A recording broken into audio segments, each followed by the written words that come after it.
Hey Vikings faithful, Vikings fan here, and oh man, do we have a gut punch to talk about from the Minnesota Vikings preseason opener. Our hearts are heavy with the latest Vikings news. Our new wide receiver, Rondale Moore, went down with a serious injury against the Houston Texans. This one stings, folks. Moore was poised to light up US Bank Stadium, and now we're left holding our breath. What does this mean for our beloved Minnesota Vikings as we head into the 2025 season? How will the team rally around this setback? Stick with me as we break down every angle of this heartbreaking moment, from the play that changed everything to what's next for our squad. So, grab your purple and gold, hit that like button, and let's dive into this emotional roller coaster together. Skol Vikings, what's your take on this injury? Drop it in the comments below. The stage was set on August 9, 2025, at US Bank Stadium, where the Minnesota Vikings kicked off their preseason with a 20-10 win over the Houston Texans. The energy was electric, new QB J.J. McCarthy was slinging passes, and the crowd was buzzing with hope for the 2025 season. But in the second quarter, everything changed when Rondale Moore, our speedy new wideout, stepped up for his first punt return in a Vikings uniform. Moore, who signed a one-year deal this offseason, was hungry to prove himself after missing all of 2024 with a knee injury from his Atlanta Falcons days. He darted forward, snagging a 2-yard gain, but then, bam! Texans linebacker Jamal Hill tackled him out of bounds, and Moore's left leg took the brunt of an awkward hit. The stadium fell silent as trainers rushed to his side. Have you ever felt that sinking feeling when a player stays down? It's the worst, right? Moore's frustration was palpable. He slammed his hands on the cart as he was wheeled off, a towel over his face, hiding the pain. What do you think was going through his mind? Let me know in the comments. Head coach Kevin O'Connell didn't sugarcoat it after the game, calling Moore's left knee injury pretty significant and heartbreaking. That's the kind of news that hits like a freight train, Vikings fans. O'Connell, visibly emotional, said an MRI on Sunday would reveal the full extent, but the early signs point to a long recovery. This is Moore's second major knee injury in 2 years. Talk about brutal luck. Moore's teammates showed their love, with some crossing the field to pray for him as trainers worked. That's the Minnesota Vikings spirit. Family first, even in the toughest moments. O'Connell spoke about the pain of watching a player go down, saying, "It's one of the most painful things for me as a head coach when I feel that emotion." What does this say about the bond in this Vikings locker room? Have you seen a team come together like this before?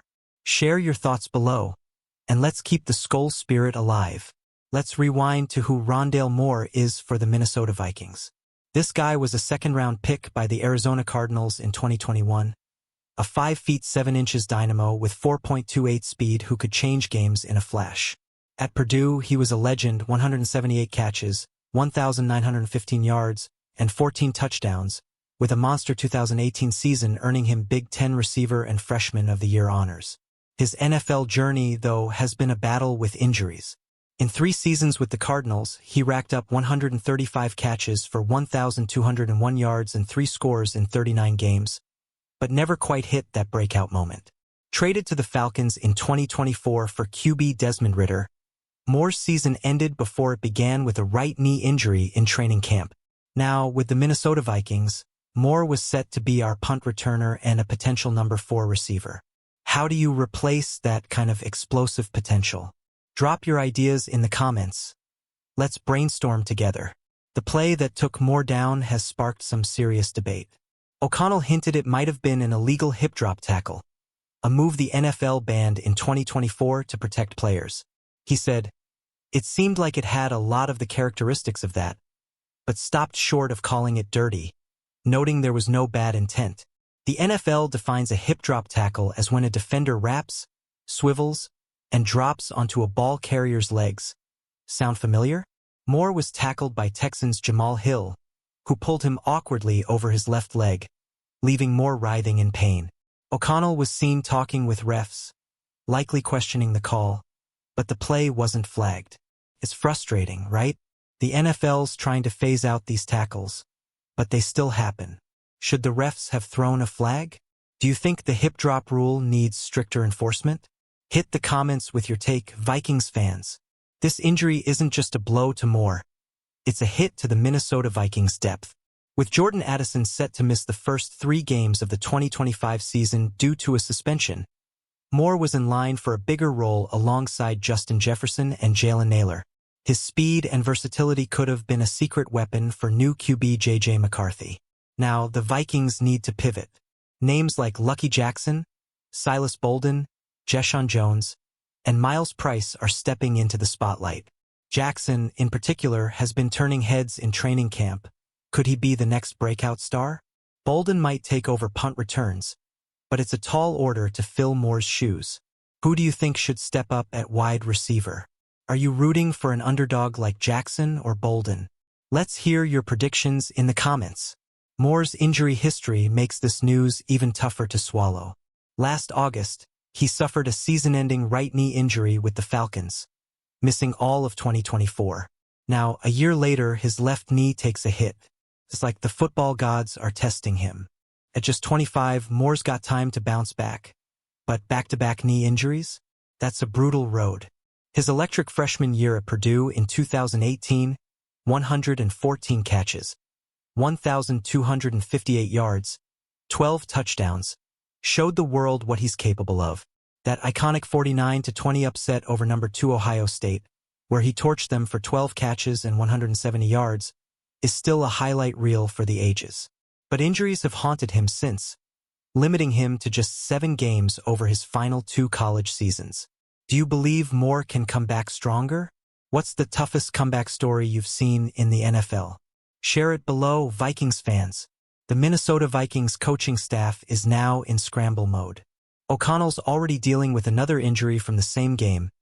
Undrafted rookie center Zeke Correll fractured his right ankle, sidelining him for 8 to 10 weeks. That's 2 key depth players down before the regular season even starts. Talk about a rough start to 2025. For Moore, the focus is on Sunday's MRI. Will it be a tear, a sprain, or something else? O'Connell's pretty significant comment doesn't inspire hope, but Vikings fans know resilience. The team's likely to lean on veterans like Ryan Kelly at center and explore free agent options to bolster the roster. What's your gut telling you about Moore's MRI results? Are you optimistic or bracing for the worst? Drop your thoughts in the comments, and let's pray for good news. This moment reminds us how fragile an NFL career can be. Moore was a reclamation project for the Minnesota Vikings, signed in March 2025 to bring speed and spark. Special teams coordinator Matt Daniels raved about him just days ago, saying, "The explosion is still there. That 4.28 speed is still on display. Now that potential is on hold again."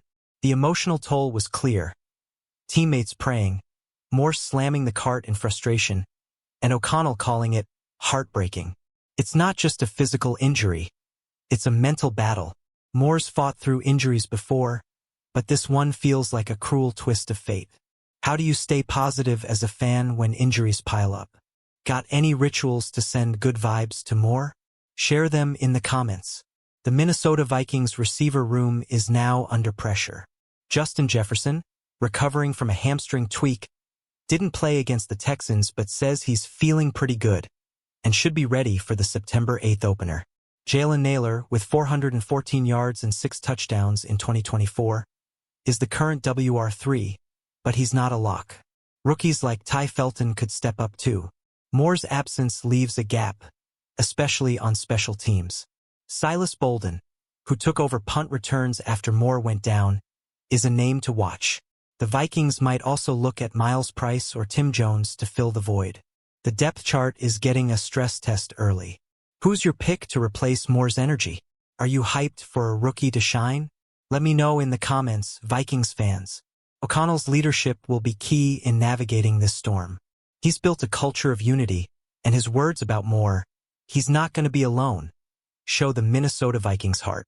This team rallied around Moore on the field, and they'll do it off the field too. But the reality is the roster needs answers, and fast. The Vikings face joint practices with the Patriots this week, and O'Connell's likely to rest starters to avoid more injuries. That means more reps for guys like Lucky Jackson and Silas Bolden. Could this be their moment to lock in a roster spot? What do you think of O'Connell's approach to injuries? Is he the right guy to keep this team together? Drop your thoughts below. The hip drop tackle controversy adds another layer to this story. The NFL's been cracking down on these plays, but they're tough to eliminate. O'Connell noted it's a three-part process to flag them, and while he didn't call out the refs, he was clearly frustrated. Vikings news outlets are buzzing about whether this play should have been penalized. Moore's injury might spark renewed debate about player safety. Fans on X are already calling for stricter enforcement, with some saying the NFL needs to protect guys like Moore better. It's a physical game, but at what cost? Do you think the NFL's doing enough to protect players? What changes would you make to the rules? Hit the comments with your take. Let's talk about the bigger picture for the Minnesota Vikings. This injury comes at a pivotal time. With J.J. McCarthy stepping into the QB1 role, the team needs all hands on deck to support him. Losing Moore, a potential game-changer, could shift the offensive game plan for Week 1 against Chicago. The Vikings still have firepower, Jefferson, Naylor, and maybe a surprise standout like Felton or Jones. But depth is a concern, especially with Addison out early. The front office might need to hit the phones for a free agent receiver or lean on the practice squad. How do you see the Vikings adjusting their offense without Moore? Any free agents you'd love to see in purple? Share your ideas below. Moore's journey is a reminder of why we love this game, even when it hurts. His 2018 Purdue season was pure magic: 12 catches, 170 yards, and 2 touchdowns to upset Ohio State. That's the Rondale Moore we were hyped to see in Minnesota. Now, we're left wondering if he'll ever get that breakout NFL moment. Vikings fans are no strangers to adversity. From Teddy Bridgewater's injury to Kirk Cousins' departure, we've seen our share of setbacks. But we always rise, don't we? Moore's got the talent, and with the Vikings' support, he could come back stronger. What's your favorite Vikings comeback story? How can we rally around Moore? Drop it in the comments, and let's keep the faith. As we wrap up, Vikings Nation, this one's tough, but we're tougher. The Minnesota Vikings will face this challenge head-on, just like we always do. Moore's injury is a blow, but it's a chance for someone else to step up and for this team to show its heart. Stay tuned to Vikings News for updates on that MRI and what's next for our squad. Let's send all our Skull vibes to Rondale Moore for a speedy recovery. And hey, who's your pick to fill his shoes? Lucky Jackson? Silas Bolden? Or someone else? Hit the comments and let's get this conversation going. If you're as pumped about the Minnesota Vikings as I am, smash that like button, subscribe, and share this video with every Vikings fan you know. Skull Vikings, and we'll see you in the next one.